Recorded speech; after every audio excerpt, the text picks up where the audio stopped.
Hello everyone, welcome back to my channel. I'm Bill. We are in the fantasy trip, the Labyrinth book by Steve Jackson Games. This video is going to be on traps. And if you have the book, it starts on page 49. And I believe it finishes on page 50. Yep. So, without further ado, let's read into this. This does have a random table if you were rolling to stock your dungeon randomly, and the page, this page and the page before it is all on randomly stocking a dungeon. But I wanted to emphasize on traps just to give a feel and an idea. We'll do a video on randomly stocking a dungeon in the future. But for now, let's dive into traps. Traps. After the rooms are populated, go back and roll to determine where traps are located and what kind they are. Roll for each door, and again for each treasure, except for those carried on the persons of humanoid type. Note, a human guarding 100 gold pieces will probably not have them in his pocket, but a human with a +2 magic sword, or a mage with a magic scroll will have it in hand, and will use it on you if attacked. Roll 1 die for each door or treasure. A door is booby-trapped on a roll of a 1. So you're rolling a d6, and on a 1, a door is booby-trapped. A treasure is booby-trapped on a roll of a 1, 2, or 3. Now determine the type of trap and the way it is built and concealed by using the following 2 tables. This table's the type of trap. Roll 2 6-sided dice. You should get a result between 2 and 12. Number 2, trapdoor into spike pit, covers 2 hexes, so 2 meters or 6 feet. Does 4 dice damage, saving roll 4 dice on dex. So it does 4 6-sided dice damage, and you say your save is 4 6-sided dice versus your dex, and you need to roll under your dex. Giant crossbow does 3 dice damage to a person hit first, and goes through and can hit a second person as well, doing 2 dice damage. Saving roll is 3 dice on dex. Trap, if you roll a 4, this is a poison gas bomb. Affects mega hex around the hex where it explodes. Does 2 dice damage to all in the mega hex who breathe it. Saving roll is 4 dice on dex to jump out of the gas cloud.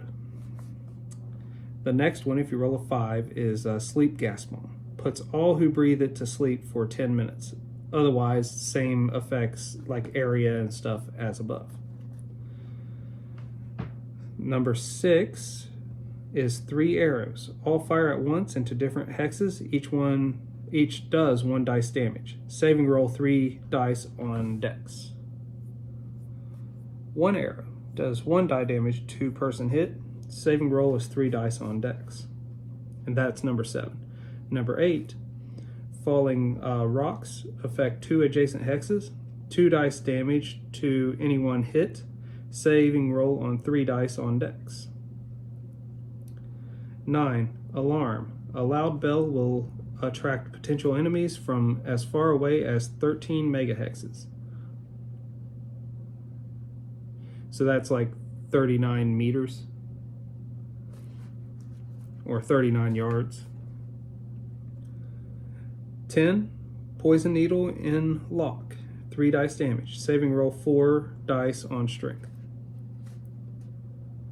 11, grenade explodes. See gunpowder bombs. Page 125.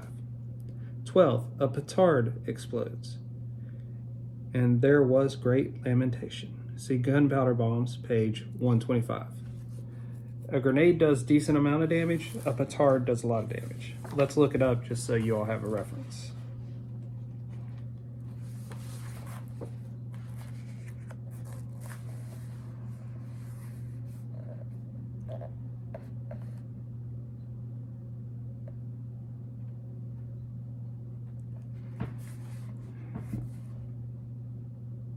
A grenade is a heavy earthenware jug filled with gunpowder and scrap iron.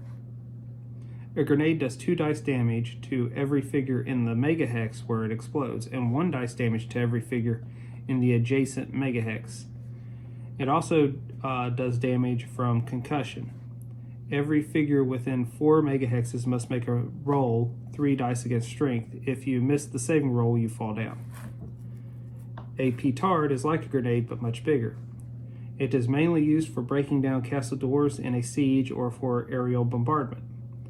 If some madman brings a petard on an adventure, it does damage as follows: 6 dice damage to every figure within 3 megahexes when it goes off, 3 dice damage to everyone within 6 megahexes, and 1 dice damage to everyone within 10 megahexes. Also, everyone within 20 megahexes, unless they are behind a door or wall, must make a saving roll against shock as per grenades.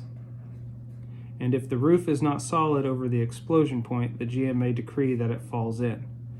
If the petard is placed against a door, it does 12 dice damage to the door. Note, a petard cannot be thrown, unless by a figure with a strength of 30 or above. You light this and run. Its fuse is good for 30 seconds, 6 turns. You can light the fuse further up so it burns quicker. The petard can be disabled by pulling the fuse. It takes a 4 die roll versus dex to do so. And that'll give you the example. Most people would have a strength of 8 to 18 normally, unless you're of the exotic races from my race video, where you could be something with 25 or more strength. So a petard going off would pretty much party wipe the group. Now let's look at complexity of trap. Roll 1 6-sided dice.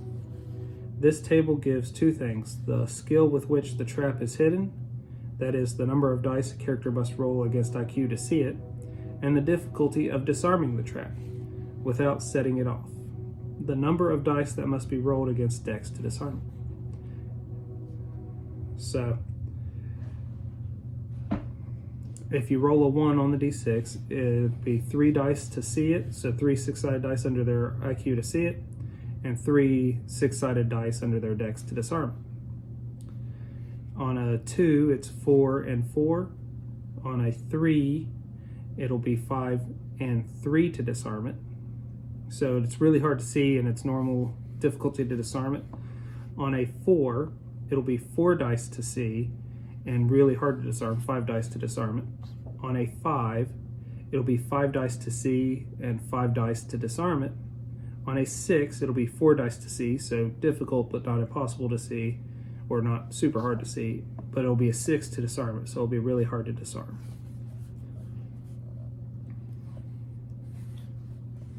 And that is it as far as the tables on the traps and how you would go about rolling and adding them in. If you have any questions, put them in the comments below. There are also spells in the game that can be used for traps. But if that's the case, somebody either has to pay a wizard a nice fee, or it has to be the wizard's own dungeon that you're exploring. So, without further ado, let me know if this was helpful to you. Put them in the comments below. Until we game again, guys,